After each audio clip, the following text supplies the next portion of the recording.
What's a telltale sign that someone is a selfish person? When conversations don't feel like conversations, they are one-sided talks about what they want, their thoughts, their life, their priorities, etc. When you are able to actually slip in a word, your words are used as transitions in their dialogue. No matter how you format your words, they all just add to the plot of that person's story. What you say and what you do are pawns in their game to be manipulated in a way that belittles your experiences, your actions, your opinions, and your choices. Something I personally want to add to this is most selfish people can't have conversations. I've noticed this with the girl I used to fool around with. She would try to make conversation by making it about me with, "What are you doing? How was your day?" But no matter what I responded with, it always got a 1 to 2 word answer. "That's cool. Interesting." That way they give you the illusion that they care, when in reality they just use you when they need you. They gladly take any favors you do for them, and when asked if you could reciprocate once, they get defensive or aggressive, and act like you're the selfish one for daring to expect something in return. It doesn't make you a bad person to expect reciprocation in a relationship with someone else, romantic or platonic. Relationships are give and take, and it makes them healthy. It's not entitlement to expect kindness if you give kindness. If you're the only one giving, you're being taken advantage of. And for clarification, for anyone who thinks doing something kind with the expectation to gain something from it can be manipulative, I'm not talking about narcissism and manipulation. I'm talking about the natural give and take in a relationship. It's not manipulative to expect certain things out of a relationship. Depending on the kind of relationship, that is. The whole reason we make relationships is because they give us something, whether that be support, love, safety, or other advantages. It isn't a bad thing, it's a human thing. Typically with give and take, if you notice a pattern of one person consistently taking without giving, the one taking is the problem, not the one giving. The kind of people who use this as a manipulation tactic aren't the ones who stick around in a relationship for years, doing favors and kind things without being asked to. They're more than likely to do one favor and demand twice as much in return. Why do I know this? I've had these people in my life, which is what gives me the realization I'm commenting here. Yeah, I'm actually going through this with my roommate. She always asks for my help, expects me to walk her dog every day, constantly asks me to pay rent in advance even though I'm not getting any income for 3 weeks. Yes, she asked me to pay a second rent just a week after the last. She never thanks me for walking the dog. Any advance payment? No thanks there either. She'll just keep asking as if I'm her bank account and then get angry when I'm unable to pay. Last week she asked me to cook extra food because we had guests coming over and she threw a fit because I used beans. It's not that she or anyone else can't eat beans, it was just her dislike of the day. She had eaten those same beans and other dishes and liked it. I had put so much effort into cooking more food than normal and her behavior was worse than usual. I have completely stopped helping her or even speaking with her. That sounds like my ex-wife so much. Did plenty for her. Would do anything she wanted to do even if I wasn't thrilled about it. But when it came to something that I wanted, she never seemed to have time for it. I eventually got to the point where I wouldn't even try to mention anything I wanted or liked. I put plenty of thought into gifts for her, but if I ever got something, it had no thought put into it. Basically got to the point where I felt selfish for even wanting anything. Took me a while to accept that I wasn't the problem or the selfish one. Eventually, I realized through help from a therapist that it was straight mental abuse. Relationships take compromise. When anything that happens to them is the worst thing in the world, and whatever happens to you is not that bad and a waste of time to talk about or even deal with. I know your mom died a month ago, but my best friend of 3 years died too, so I don't see why you're so sad all the time.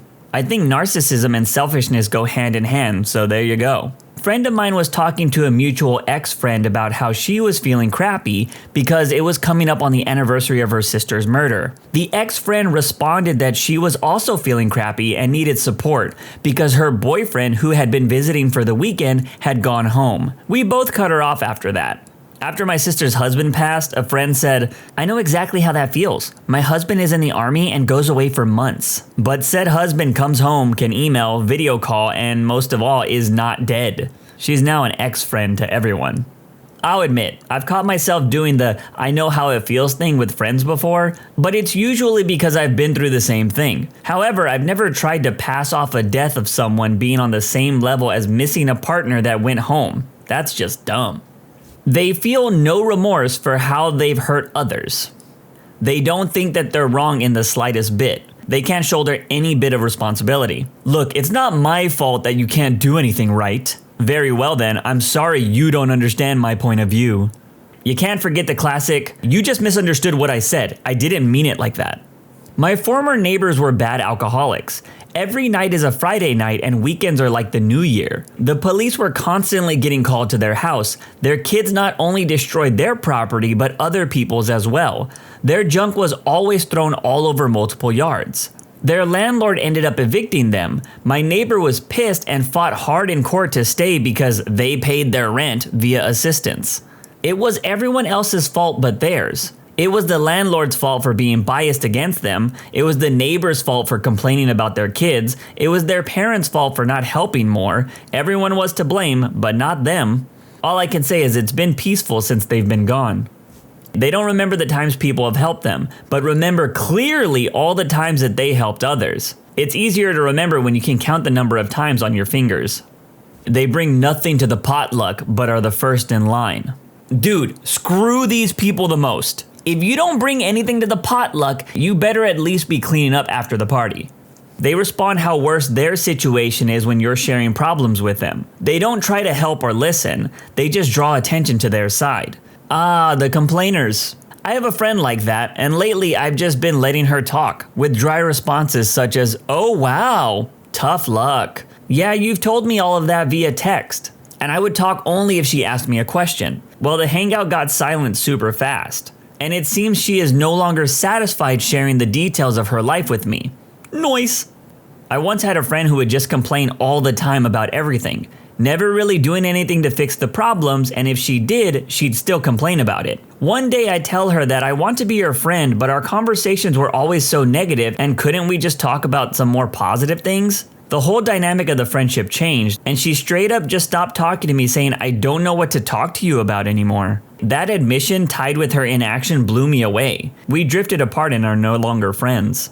I've actually done this with friends before as well. I've often been told that I give the comfortable vibe, where people can just talk to me about anything, which is nice, but I also have a problem solver brain, so when I have friends that complain about the same thing all the time and don't try to improve after my advice, I just lose interest in those conversations because they're meaningless at that point. Like, I understand venting, but if the bad smell doesn't leave the place after a while, something might be rotten. If you are in a group and there's that one person that is constantly interrupting the middle of what you or anyone else is saying, generally to brag about themselves with a one-upper story, that's a precursor to stop associating with them. I've met too many of those people in my day, and they are more often than not happy to throw you under the bus whenever the opportunity arises. If they always talk about themselves, I know many people that will not shut up about their day for an entire call, then just leave you when you start talking about yours. Likewise, but some people just aren't aware that they're doing that. I've politely mentioned that to a couple close friends, and they've been way more aware about their behavior since. Life isn't binary, and good people might have bad habits without knowing it. So trying to help them is my way of thinking. By the way, your mileage may vary, of course, hence me saying some people. I think it depends on the situation. I have a lot of friends that I keep in touch with via voice text messages or video text messages. Since these aren't real conversations because we respond when we can, both parties usually end up speaking about their days after quickly responding to any questions. They have that superpower that leads everything back to themselves, even when you're actually talking about your own life or a specific problem of yours. They somehow make it that you start talking about them instead, without even changing the topic. Nearly everyone does this to a point.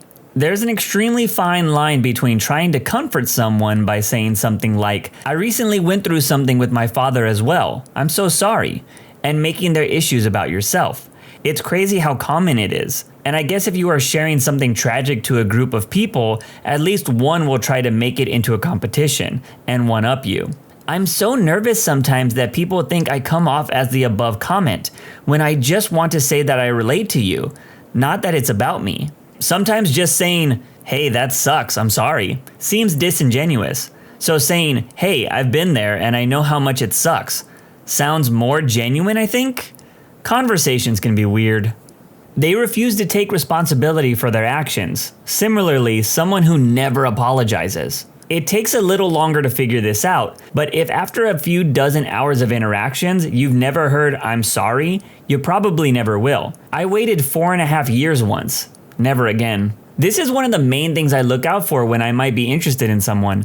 I pay very close attention to how they act when they make mistakes or do something that has accountability attached. If they sidestep it every time, I know to cut them off at the knees. Complaining at work to coworkers doing your work for you while you complain. When they want to dig up your dead dog to use the skull for taxidermy purposes and is insistent on doing it despite your objections. They never admit when they're wrong, even if there is physical evidence. Well, I'm sorry that you have a problem with me. Maybe you should stop being so sensitive. Why are you making that face? I literally just apologized to you.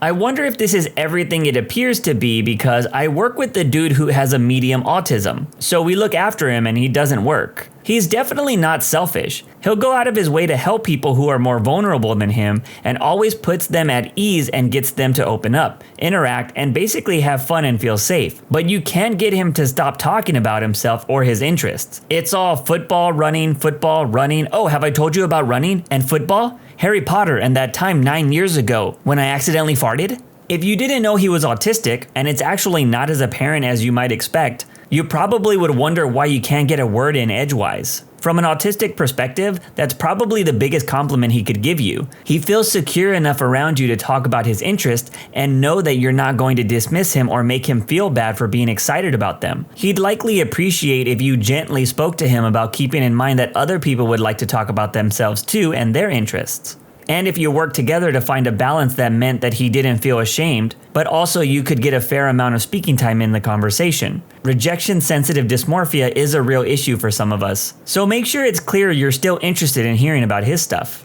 I will say, once I learned a little bit more about autism, I definitely questioned if people have it or not when I have certain conversations. Mainly online. With some of the autistic people that I have talked to, their attention to detail is insane sometimes. So much so that it can cause them to overthink a situation. For example, I was talking about comic books with this one autistic person, and they were dead serious about some errors in comic books having a significance in the book, because there was no way the company would allow that to happen. No matter how much I explained that these things happened, they just wouldn't change their mind. So I definitely take this into consideration now instead of thinking everyone online is an idiot or thick-skulled. They're surprised and disgruntled when you accept what they offered. Example, I used to be friends with someone who loved to offer stuff. I have some cute maternity clothes that would fit you. I can lend them to you if you want. I can help you rearrange your classroom. I'll come in early tomorrow. I made such a great apple pie. I can bring you a piece. These aren't things that anyone solicited. She offered them up, yet 100% expected that everyone will politely decline her offers. I'm a yes person. Anything you offer to me, I will happily accept. The look on her face when I would respond, "That would be great, thanks," was always priceless. She would never follow through with any of it, but she never stopped offering stuff, and I never stopped accepting. It was kind of hilarious. When they always play the victim card, 99% of the time, they only place themselves in the victim seat by ignoring all the efforts or costs of other people that they've had to endure and only focus on what they've had to go through themselves. I know this all too well, and when you call them out on it, you usually get hit with, "What do you mean? Where is this coming from?" Or my personal favorite, "This is all too much for me right now." Cliche answer, but I found the returning the shopping cart test to be pretty accurate. It is such a small thing, but it does tell you if a person thinks small things like that matter. This is my favorite armchair measuring of a good person. There is absolutely no benefit to you as a trolley returner, but there is a loss to other people if you don't. There's also no immediate human association like how you treat a server or retail employee. Just raw, are you thinking about the other guy? For me, it's people who listen to TikToks in public, especially in relatively silent places. There's a guy that hangs out at my favorite bar. Doesn't talk much and keeps to himself, but he sits for hours watching videos on his phone with the volume on. It's the most obnoxious thing ever. Bartender finally told him to turn the volume off or just stop watching. He was 100% oblivious to the fact that no one else in this place wanted to hear that crap. Why does it make a difference if it's a TikTok? Make it loud anything. When using your mobile on public transport, I think you should not even have key sounds. It's bad enough people don't deactivate those. Also, listening to a soccer match or whatever without bothering to use any headphones is just pure evil. I was so confused for a bit by that last comment when they said keys shouldn't have sounds. I was like, damn, you want people to silence their house keys? That's some insane entitlement right there, man. Then I realized they meant keyboard keys. My ex was insanely selfish. Her dad gave her a $20K a month allowance, plus paid for the mortgage of her penthouse in New York City, while she went to Yale. He paid her car plus insurance. She had zero need for cash. All bills are paid. He also gave her a credit card with, I'm assuming, no limit, cause we bought a car once on a whim. But I saw her steal $3 from a friend who was passed out. She'd steal panties from Walmart. She had a pile of cash in her bedroom. We once needed to pay for a delivery. I don't know if it was a bagel or pizza, but she refused to touch the pile of cash. I had to walk to my car to get cash. And when I tipped the delivery girl $10 for waiting, my ex went ballistic, calling me a B, a moron, and queer.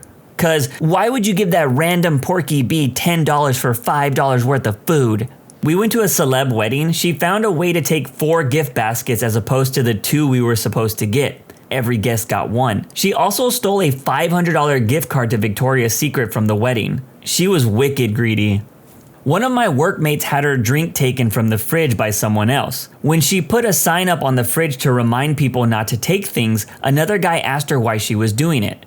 She explains that her drink was taken, and without skipping a beat, he said, "Oh yeah, that's because someone took mine." So not only admitted to doing it, but his justification was that someone did it to him. So yeah, I'd say that. This is what people call paying their dues. Other people treated me poorly, so I need to perpetuate that to somehow justify it being done to me. If you don't have the same hardship, then somehow it's not fair. This is embedded to so many aspects of our society and has got to be some form of evil.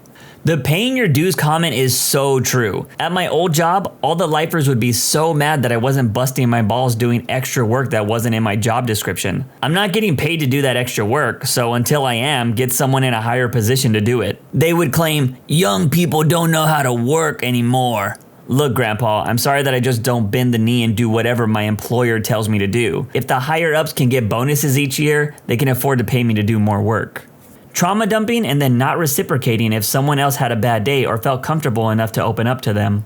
When they go out clubbing or something and bring their friends back home to continue the party at 2 a.m. However, he lives in a share house and his roommates have to go to work in the morning. Ever since I told him to break up the party and that isn't appropriate, especially since he didn't mention to anyone that he decided to have a 2 a.m. Wednesday night party, he complied, but ever since then he's been unpleasant and unfriendly with me. Jerk.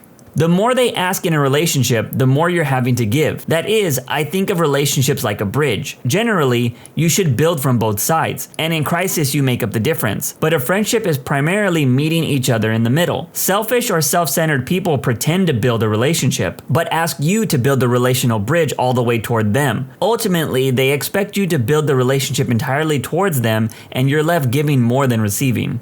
When they're unable to see beyond their own needs and feelings and aren't capable of recognizing that they're impacting the people around them in negative ways. Another sign of a selfish person is when they're driven by only self-interests and don't care about how their actions might affect others. People who have kids on purpose and then act like their kids owe them, well above and beyond basic kindness and human respect, for the rest of their lives. They throw other people under the bus so fast that you get whiplash if you stand too close. Whether to save themselves or to humiliate the competition. No self-accounting at all. I love these threads. I always use them as a way to measure whether I'm doing those things or not, and fix them if I am. Made it about yourself, haven't you? You got me good. I'll end this video with a quick selfish person I used to be friends with. This guy was a master manipulator. He would reel you in with his charm and nice guy persona. He straight up offered me a chance to go to a comic convention I had always dreamed of going to. I joined his friend group, and that's when I noticed the little things he wanted people to do. He would ask people, "Are you gonna be doing this? While there, can you get this for me?" Or, "Hey, can you do this and I'll meet you there?" All these things seemed harmless and everyone helped him out because he was a nice guy. But everything was done to serve his own needs. I ended up having a falling out with this guy and was basically kicked from the friend group. Turns out everyone was extremely confused on why I was kicked out. But I found out later that he was saying some of the most messed up crap about me to this group. And basically anyone that would listen. Luckily, one of the girls in the group called BS because she was always suspicious of this guy. Months later, he kicked out another guy in the group, and that's when the girl said, "You should reach out to OP and see what really happened." We ended up getting breakfast and we kind of just said everything that was going on. Turns out this dude was bad-mouthing everyone behind their backs and was using everyone to gain something. We had an older lady in our friend group, and he would use her to jump lines at cons because she had disability access to get into things. This dude was the ultimate scumbag, and the last time I checked, he was dating a girl who, oddly enough, enjoys waiting in lines and has a history of being manipulated. That's it for this video. When you subscribe, make sure to hit the bell to turn on notifications. Put the playlist on in the background to finish listening to all the stories. Link at the top of the description. And if you like Am I the Genius, give Am I the Jerk a shot. It's linked in the description too. Either way, thanks a lot for watching and we'll see you guys next time.